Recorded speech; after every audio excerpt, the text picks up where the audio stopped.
아무리 난리통이라고 해도 이런 꼴로 돌아가고 싶지 않았다. 금이 환양까지는 아니라도 고향이란 하다못해 허세라도 부릴 건더기가 있어야 돌아가고 싶은 법이다.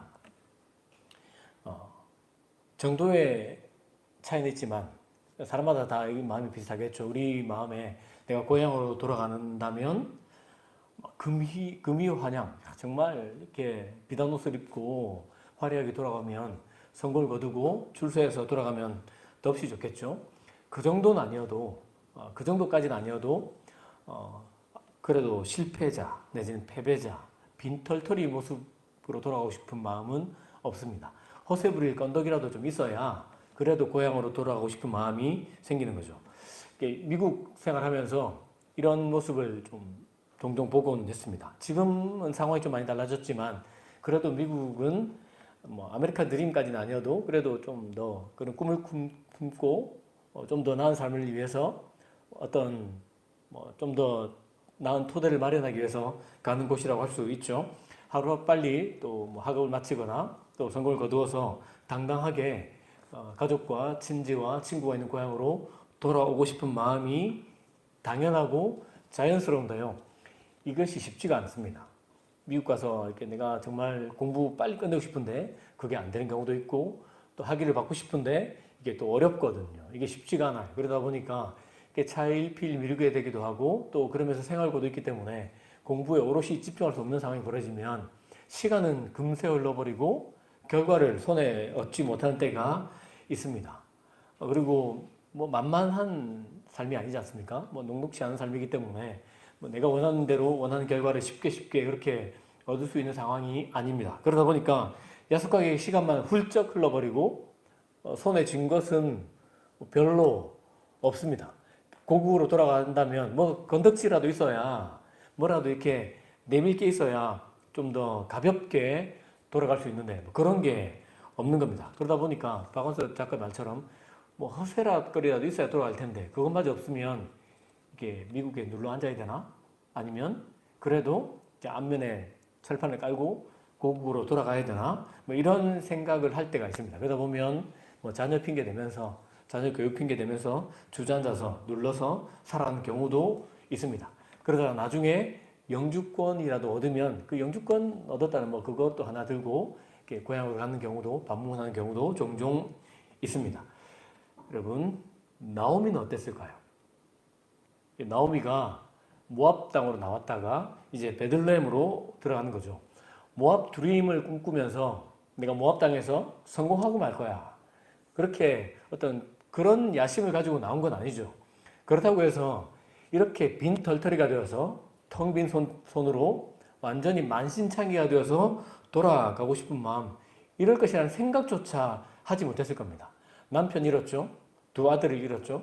그리고 뭐 손자나 손녀조차 없이 완전히 다 잃어버린 채 정말로 만신창이가 되어서 돌아가는 길에 오른 겁니다. 제 생각에는 이게 모압 땅에 머물고 싶은 마음이 조금도 없었을 것 같아요.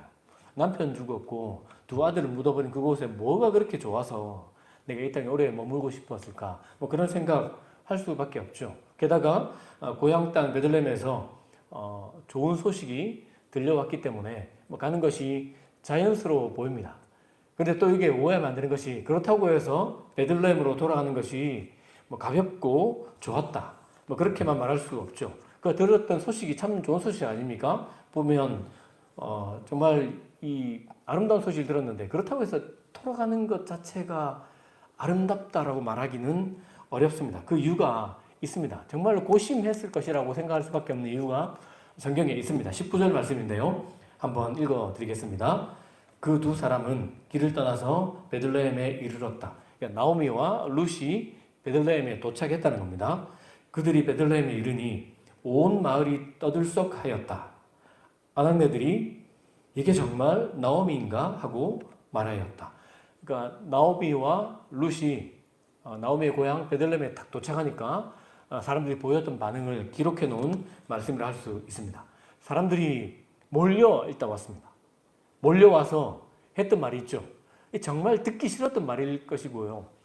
가급적 이 말 안 듣길 했던 그런 말일 것 같은데 이 사람이 정말 나오미 맞아?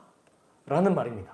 이게 아주 반갑게 맞는다기보다는 이게 우리가 기억하는 그 나오미가 아닌 것 같은데 우리가 기대했던 나오미 모습은 아닌 것 같은데 어떻게 그렇게 남편과 두 아들 데리고 이렇게 풍족하게 나갔다가 이런 식으로 빈털터리가 되어서 아무것도 없이 남편도 잃고 자녀도 잃고 정말 텅 빈 상태로 돌아올 수 있는가?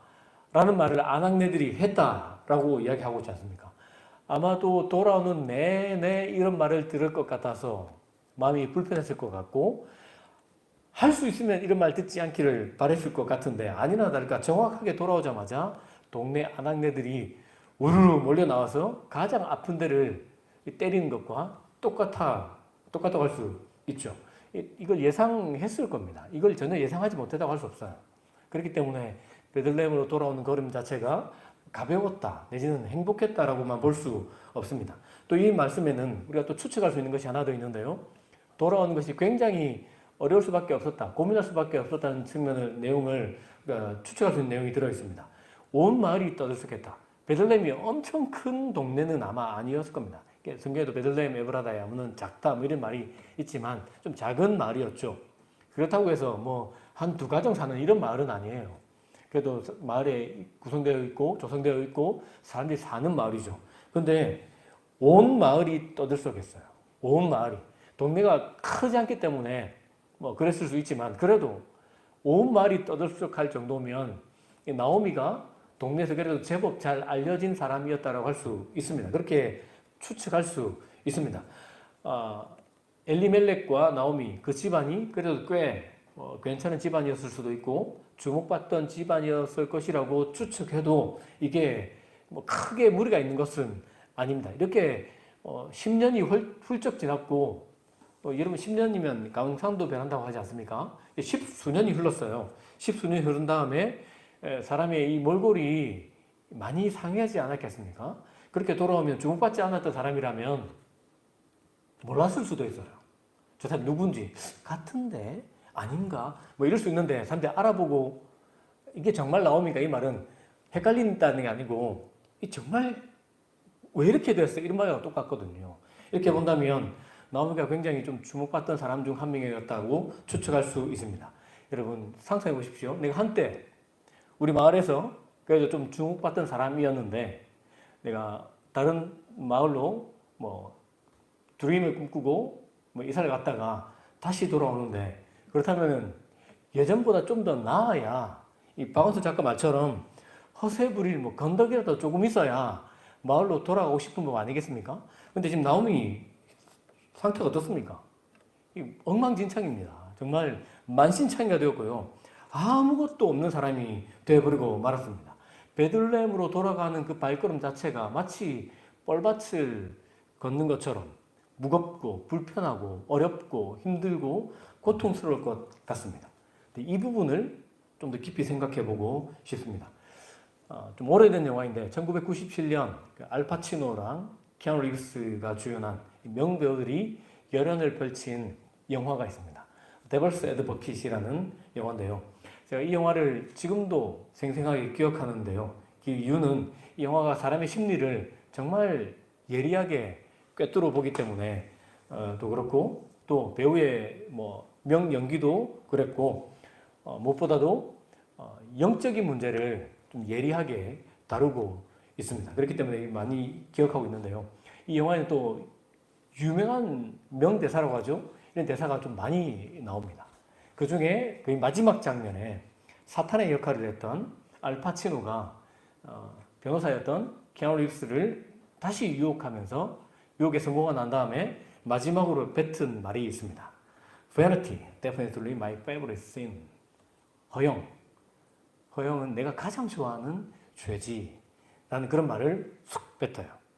그러니까 끊임없이 이 허영을 조장하고 난 다음에 그걸로 사람을 탁 유혹하거든요. 그러고 난 다음에 Vanity, definitely my favorite sin. 이렇게 이야기를 해요. 죽음에 이르는 7가지 죄라는 죄 목록이 있습니다. 교만, 시기, 분노, 낙태, 탐욕, 탐심, 정욕이 그것인데요. 이 4세기 때 사막의 수도사들이 죽음에 이르는 7가지 죄라는 그렇게 큰 대죄를 이렇게 목록을 정해 놓았는데, 사실은 살펴보면 마치 오늘을 살아가는 우리를 주목해서 보고 이 죄를 고른 것처럼 그렇게 보이기도 합니다. 근데 이 7가지 대죄에다가 한 가지의 죄를 더 추가하는 경우도 있고요. 가끔 한 가지를 바꾸는 경우도 있는데, 그 추가하는 한 가지가 뭐냐면 바로 허영입니다. 허영. 허영이 죽음에 이르는 큰 죄 중에 하나다라는 사실을 가르쳐 주고 있습니다. 이게 마치 이게 근데 보면 이게 남 이야기처럼 허영이라는 것을 나랑은 크게 상관이 없는 다른 사람의 이야기처럼 생각하는 경우가 있는데요. 실제로 조금만 생각해 보면 허영이 얼마나 내 가까이 있는지, 우리가 얼마나 허영에 잘 물들어 있는지 알 수 있습니다. 우리나라 사람에게 아직도 남아있는 문제 중에 하나가 허례허식, 이것도 허영과 밀접한 관계가 있습니다. 요즘 좀 유행하는 단어 중에 하나죠. 허세. 허세도 허영과 밀접한 관계가 있습니다. 또 어떤 사람은 평판에 목을 매죠. 네, 평판. 이것도 허영과 밀접한 관계가 있습니다. 뿐만 아니라 다른 사람을 지나치게 의식하는 태도나 마음, 이것도 허영과 밀접한 관계가 있죠. 이 모든 것에서 우리가 자유하지 못해요. 자유롭지 못하다는 것은 우리가 허영이라는 것에 때로는 발목을 잡히기도 하고 그것에 노출되기도 하고 그것에 물들기도 하는 것이 자연스러운 세상을, 그런 또 우리 가치를 보여준다고 할 수 있습니다. 그런데 허영에 물들면 정말 쉽게 생기는 문제가 있는데요. 첫 번째는 내가 꽤 괜찮은 사람이다, 나 그래도 이 정도면 꽤 괜찮지 않아? 라고 생각하는 마음이 자랍니다. 좀 더 지나면 자신을 과대평가하기도 합니다. 세상이 나를 몰라줘. 나는 실제로 훨씬 더 괜찮은 사람이고 훨씬 더 뛰어난 사람이다 라고 그렇게 생각하게 돼요.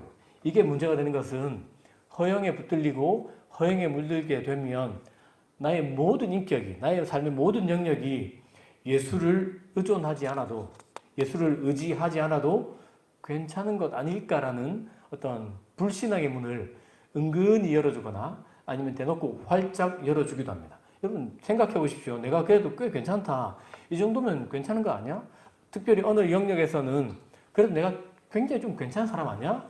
라고 생각하면 그 영역에서 예수를 의지하기란 거의 불가능해 가깝지 않습니까? 그러면 내 인생의 어떤 부분은 예수를 의지하지 않아도 괜찮다라는 결론이 나오게 되는 겁니다. 여러분 좀 멀리 돌아왔지만 이 허영을 나오미와 연결해 보고 싶습니다. 여러분 나오미가 모압 땅에 가서 정말 만신창이가 됐습니다. 남편 잃고 두 아들도 잃었습니다. 모든 것을 다 날려버렸습니다. 그리고 빈털터리가 된 채 고향으로 돌아오는데요. 게다가 한때 주목받았던 사실을 기억하면 나오미가 고향으로 돌아가고 싶겠습니까? 저는 이게 돌아가고 싶지 않을 것 같아요. 근데 가면 다른 사람들이 나를 어떻게 볼지 그걸 모르겠습니까? 어떻게 볼지 뻔하죠. 무슨 말을 할지 뻔한 것 아니겠습니까? 여러분 만약에 자존심에 목숨을 걸었다면, 실제로 자존심에 목숨 거는 사람이 있거든요. 자존심에 목숨을 걸면 게다가 어떤 다른 사람의 시선, 다른 사람의 평가, 다른 사람이 나를 어떻게 생각할까, 여기에 내 목숨을 걸었다면, 허례허식 포기하지 않았다면, 허세에 찌들려 있었다면 절대로 돌아가지 않았을 것입니다. 남편과 두 아들이 죽었던 땅, 여기 있고 싶은 마음도 없었겠지만 그만큼이나 고향 땅 베들레헴으로 돌아가고 싶은 마음도 없었을 겁니다. 정 돌아가야 했다면 베들레헴 아닌 다른 나를 잘 모르는 곳으로 돌아가고 싶지 않았을까, 그렇게 생각할 수 있습니다. 실제로도 참 창피하고 마음이 불편했을 것 같거든요. 특별히 고대 사회의 중동은 여러분 평판, 그러니까 다른 사람들로부터 가지게 되는 우리 나를 어떻게 보는가 하는 평판, 이 명예, 이것을 생명보다 더 무겁고 중요하게 여겼습니다. 그러니까 우리는 보통 예수님이 십자가에 달려 죽으시면 그 고통을 먼저 생각하는데요. 중동에 사는 사람들, 특별히 고대 사람들은 수치심을 먼저 떠올려요. 이게 어떻게 그 수치를 차라리 죽고 말지. 뭐 이렇게 생각하거든요. 그 시대 사람 아닙니까? 그 시대 그곳 사람인데 얼마나 창피하고 얼마나 불편하겠습니까? 그런데 그 모든 것을 뚫고 베들레헴으로 돌아갑니다. 그러니까 죽는 것보다 생명보다 더 중요한 어떤 영광, 명예, 평판 이거 다 버리고 베들레헴으로 돌아가는 나오미의 모습을 볼 수 있습니다. 도대체 어떻게 그럴 수 있는가? 먼저 다시 한번 6절 말씀 읽어보면 좋겠는데요. 제가 한번 읽어드리겠습니다. 모압 지방에서 사는 동안에 나오미는 주님께서 백성을 돌보셔서 고향에 풍년이 들게 하셨다는 말을 듣고 하나님의 이야기를 들은 겁니다. 하나님의 이야기를 들은 것만으로는 부족했습니다. 사실 우리가 복음을 듣고도 예수 믿지 않는 사람이 아주 많아요. 특히 우리나라에서는 복음을 듣죠? 근데 안 믿어요. 그건 다 지어낸 이야기인 것처럼 그렇게 말하고 생각하는 사람이 많고 또 들어도 믿지 않는 경우가 많죠. 근데 일단은 듣는 것이 정말 중요하다는 거 우리가 지난 시간에 배웠습니다. 들어야 합니다. 들어야 돌아갈 수 있는 여지가 열립니다. 그런데 목구멍이 포도청이라서 돌아갔다 그럴 수도 있지만 그것보다 더 중요했던 것은 그 나오미가 자신의 평판 어쩌면 다른 사람이 나를 어떻게 생각할까라는 어떤 그런 시선 내지는 자존심 이것이 아니라 하나님께 시선을 맞추었기 때문에 그 부끄러움과 그 수치와 그 고통과 그 엄청난 삶의 무게를 뚫고 돌아갈 수 있었습니다. 여러분 사실 어느 쪽이든 상관이 없습니다. 이게 먹고 살기 위해서 돌아갔든지 그래도 목구멍이 포도청이기 때문에 무조건 돌아가야 된다. 어쩔 수 없지 라고 생각하고 돌아갔을 수도 있습니다. 그것이 아니라 정말로 하나님께 초점을 맞추고 돌아갔을 수도 있습니다. 중요한 것은 돌아갔다는 겁니다. 하나님께로 돌아가는 길에 올랐다는 것. 이것이 정말로 중요합니다. 여러분 베들레헴으로 돌아가는 것 부끄럽다면 부끄러운 일 맞고요. 창피하다면 창피한 일 맞고요. 수치스럽다면 수치스러운 일 맞습니다. 나오미가 이야기하거든요. 내가 풍족하게 나갔다가 텅 비어서 돌아왔다. 여러분 꽤 괜찮게 나갔다가 이런 식으로 돌아오는 것 게다가 또 자기 옆에 한 명 딸려 붙었는데 모압 사람이에요. 그리고 이 사람도 과부예요. 더 이런 비참한 모습으로 돌아오게 된 것 이거 부끄럽고 힘든 것 맞고 아무리 좋게 포장을 하고 싶어도 포장이 안 되는 것도 맞습니다. 여러분 그럼에도 불구하고 돌아갔다는 것 그것이 정말 중요합니다. 부끄럽지만 돌아가고 창피했지만 돌아가는 것 들었던 하나님의 말씀에 귀를 기울이고 어쩌면 하나님께 시선을 맞추고 하나님께 나의 시선을 강제적으로 의지적으로 고정하고 그랬기 때문에 꾸역꾸역 돌아갈 수 있지 않았을까라고 생각할 수 있습니다. 어쨌든 돌아갔습니다. 이 모습을 보면 정말로 값없이 베풀어 주신 은혜 주시는 하나님을 신뢰하고 그분께 초점 맞출 때에 우리도 하나님께 날마다 돌아가는 길에 올 수 있다는 사실을 다시 한번 깨닫고 발견할 수 있습니다. 이 나오미의 이야기를 가만 보고 있으면 신약에 좀 비슷한 사람이 나오죠. 신약에 가면 이 비슷한 이야기를 떠올릴 수 있는데요. 바로 탕자입니다. 탕자. 탕자 이야기를 떠올릴 수 있습니다. 이 탕자는 예수님이 들려주신 이야기 속에 나오는데요. 아버지가 살아계심에도 불구하고 아버지 죽은 사람 취급하고 아버지 돌아가시면 어차피 유산 물려주실 텐데 그거 미리 주십시오라고 말하고 그 아버지 죽은 사람 취급하고 아버지 유산 받아서 집을 나가버렸습니다. 다시 말씀드리지만 그 동네가 지금 명예, 평판 이것을 생명보다 중요하게 여겼던 동네 아닙니까? 근데 아버지를 죽은 사람 취급했어요. 그런데 아들의 이 행동 때문에 가장 치명타를 입은 사람은 아버지예요. 아버지. 아버지의 평판이 땅에 떨어졌다고 할 수 있습니다. 이런 아들이 아버지를 이렇게 만들어 놓고 그 가문을 만신창이로 만들어 놓고 나갔으면 좀 잘 살았으면 되는데 아들이 나갔다가 결국 아들도 만신창이가 되지 않습니까? 아무것도 먹고 살 길이 없어서 유대인들은 돼지를 키우지 않습니다. 유대 땅에는 돼지를 키우지 않아요. 부정한 동물이기 때문에 그때 당시에 돼지를 키우지 않았는데 이 둘째 아들이 돼지를 기르고 있고요. 돼지와 먹는 걸 가지고 쟁탈전을 벌인단 말은 진짜 내려갈 수 있는 최 밑바닥에까지 내려갔다고 할 수 있거든요. 이런 엉망진창이 된 상황이 되니까 비로소 그러니까 완전히 망가졌고 누가 봐도 망가졌고 나도 망가졌고 내가 생각해 나는 끝났어 라고 자신에게 완벽하게 절망하게 되니까 떠오르는 분이 계셨죠. 아버지였어요. 내가 완전히 끝장나고 나니까 내가 진짜 난 정말 끝장난 인생이다라고 생각하니까 그제야 비로소 들려온 이야기가 있는데 아버지의 이야기 아닙니까? 그때 비로소 아버지를 떠올리게 되고 돌아갑니다. 여러분, 벼룩도 뭐가 있죠? 낯짝이 있죠. 벼룩도 낯짝이 있는데 여러분, 이 둘째 아들은 낯짝도 없어요. 무슨 자신감으로, 무슨 배짱으로, 무슨 낯짝으로 아버지 집에 간단 말입니까? 이게 지금 돌아갈 수 있는 상황이 안 되거든요. 자기가 저질러 놓은 짓이 뭐 어떤 일인데, 어떤 일을 저질러 놓고 나왔는데, 그 길 다시 돌아간단 말입니까? 근데 돌아갑니다. 이게 사실은 자기 뭐 어떤 평판? 아니면 내가 그래도 좀 괜찮은 사람 아니야? 아니면 세상이 나를 너무 몰라줘서 내가 이렇게 된 거 아니야? 그때에도 이런 허세, 허영에 물들이셨으면 죽었다 깨어나도 돌아가지 못합니다. 뿐만 아니라 뭐 알량한 자존심 붙들었다면 꿈에도 갈 수 없는 곳이 아버지 집 아닙니까?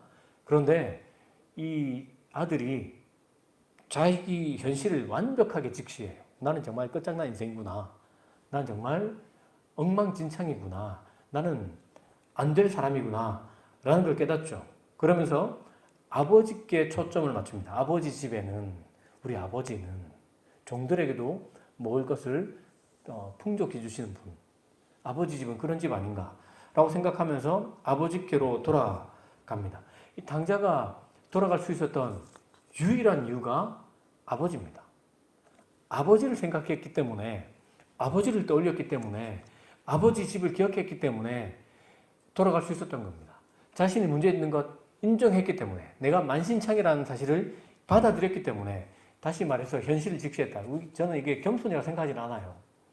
현실 직시는 겸손이 아니고요. 겸손은 현실보다 더 낮추어 보는 것이 겸손이죠. 근데 이 아들은 현실을 직시하고 정말 나는 안 될 인간이구나라는 것을 생각하고 그러면서 아버지 얼굴 떠올리니까 우리 아버지가 얼마나 좋은 분인지를 기억하니까 돌아가는 길이 열리더라. 이것이 당자 얘기가 들려주는 이야기 아닙니까? 돌아가면서 무슨 생각을 했겠습니까? 아, 벼룩도 낯짝이 있는데 나 정말 너무한 거 아니야? 내지는 아버지가 혹시라도 나를 받아주지 않으면 어떡하지? 돌로 쳐 죽일 수 있거든요. 아버지가 성문으로 데리고 와서 자식 돌로 쳐 죽일 수 있어요. 그런 죽을 수도 있다는 생각도 했을지 모르겠습니다. 어쩌면 정말 싹싹 빌면 그래도 아버지인데 날 받아주시지 않을까? 그래서 연습도 하죠. 어떤 대사를 칠지 그 대사를 고심해서 고르고 골라서 그 고른 대사를 집 가면서 끊임없이 반복했을 것이고 마지막 이 언덕만 넘어서면 아버지 집 그 앞에 섰을 때는 얼마나 가슴이 떨리고 쪼리고 정말 쪼여왔겠습니까? 그래서 그 대사를 연습하고 또 연습하고 그냥 돌아갈까? 아니면 그래도 갈까? 이런 고민을 엄청나게 했을 것 같아요. 그럼에도 불구하고 아버지께로 가는 게 중요할 거예요. 아버지 앞에 섰을 때 연습했던 말을 뱉었습니까? 못 뱉었어요. 아버지가 입을 막았습니다. 아들은 아버지를 다 이해하지 못했어요. 약간 오해한 면도 있었던 것 같고요. 근데 아버지는 아들을 정확하게 이해하고 있었죠. 무슨 말을 할지, 무슨 생각을 했을지 다 알고 있었기 때문에 괜찮아. 넌 여전히 내 아들이야. 너는 여전히 내 딸이라고. 그렇게 받아주시고 신분을 회복시켜주시고 마을 잔치를 여셔서 아들 때문에 온 마을이 축제를 여는 그런 아버지의 모습을 보여주는 건 아닙니까? 이 아들은 아버지를 정확하게 이해하지 못했지만 그래도 아버지를 떠올리고 아버지 집을 떠올리고 아버지의 성품을 기억하면서 아버지께로 돌아갔던 겁니다. 여기서 이유야를 막론하 우리가 주목하고 싶은 것은 아들이 아버지께로 돌아갔다는 겁니다. 아버지를 정확하게 이해했던 것도 아닙니다. 아버지가 나를 어떻게 맞아주실지를 이해한 것도 아닙니다. 그럼에도 아버지를 떠올리고 아버지 집을 떠올리면서 아버지를 바라보면서 아버지 계신 집으로 돌아갔다는 것 자체가 정말로 중요하고 우리가 이것을 반드시 기억해야 합니다. 여러분, 자존심 있죠? 여기 자존심 없는 사람 있습니까? 우린 다 누구나 자존심이 있어요. 알량한 자존심 세우고 싶은 마음이 불쑥불쑥 돋아나는 것이 저와 여러분 아닙니까? 그리고 다른 사람으로부터 좋은 평판 얻고 싶죠. 다른 사람이 나에게 손가락질하고 이렇게 혀를 차기보다는 그래도 괜찮은 사람 아니야? 참 좋은 사람인 것 같아. 라고 그런 말을 듣고 싶은 것이 우리의 솔직한 마음이고요. 이게 참 사라지지가 않아요. 이걸 좀 내려놓고 싶은데 끊임없이 돋아나고 끊임없이 또 돋아나서 참 시달리는 것이 솔직한 저의 모습이고 우리의 모습이 아닐까 싶습니다. 여러분, 아버지가 아니면 안 될 사람이 나라는 사실을 우리가 사실은 좀 가끔씩 기억할 필요가 있습니다. 예수 아니면 안 될 사람이 나다는 것, 그것이 곧 예수 믿는 거거든요. 예수님 아니면 안 될 사람이 바로 접니다. 라는 인식이 우리에게 있어야 하는데 이것이 사실 또 우리를 불편하게 만드는 것도 사실입니다. 예수께 나간다는 말은 저는 정말로 예수 아니면 안 될 사람이군요. 정말 그런 사람이었습니다. 라는 살벌한 내지는 정말 가슴을 후벼파는 자기 인식이 있어야 되기 때문에 이것도 쉽지는 않습니다. 그러나 그럼에도 불구하고 우리가 우리의 자존심도 있고 좋은 평판 얻고 싶은 마음도 있고 자신에 대한 오해도 있고 과대평가도 있지만 그럼에도 우리가 아버지께로 돌아갈 수 있는 길이 있습니다. 예수님께서 이렇게 말씀하셨죠. 예수께서 이르시되 내가 곧 길이요 진리요 생명이니 나로 말미암지 않고는 아버지께로 올 자가 없느니라. 아버지께로 돌아가는 길에 오른 사람은 예수 믿는 사람이라 할 수 있습니다. 아버지께로 돌아가는 길을 찾고 그 길을 바라보고 그 길에 오른 사람이라면 그 사람이 곧 예수 안에 있는 사람이고 예수를 사랑하는 사람이고 예수를 신뢰하는 사람이라고 할 수 있습니다. 아버지를 다 이해해서 돌아가는 것은 아닙니다. 성경 말씀을 다 이해해야 하나님께로 돌아가는 것도 아닙니다. 내가 그래도 허세 부릴 건덕지라도 조금 있어야 돌아갈 수 있는 거 아니야?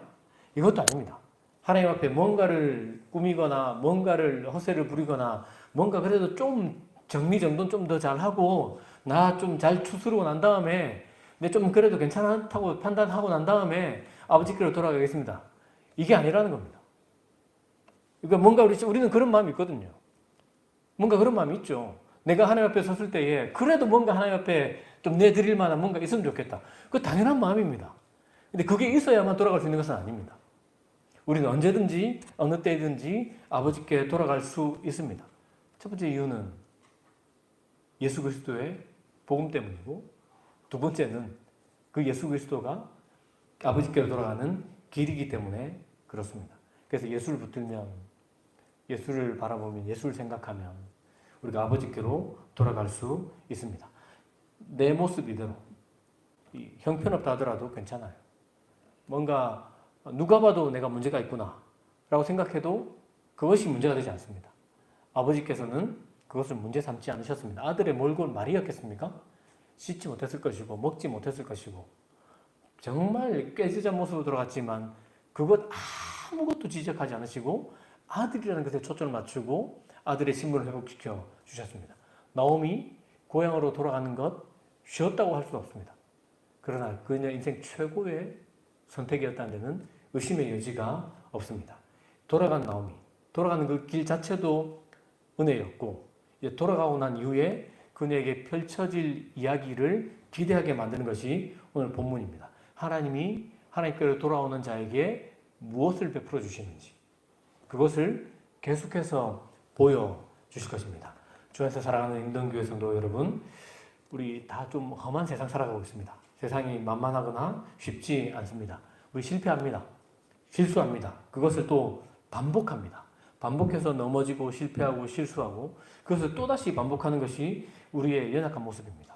또한 불쑥불쑥 내 안에 죄성이 돋아나서 불쑥불쑥 허영에 시달리는 것이 우리이고 자존심 때문에 그 알량한 자존심 포기하지 못하는 것이 우리이고 다른 사람의 시선에서 자유롭지가 못해요.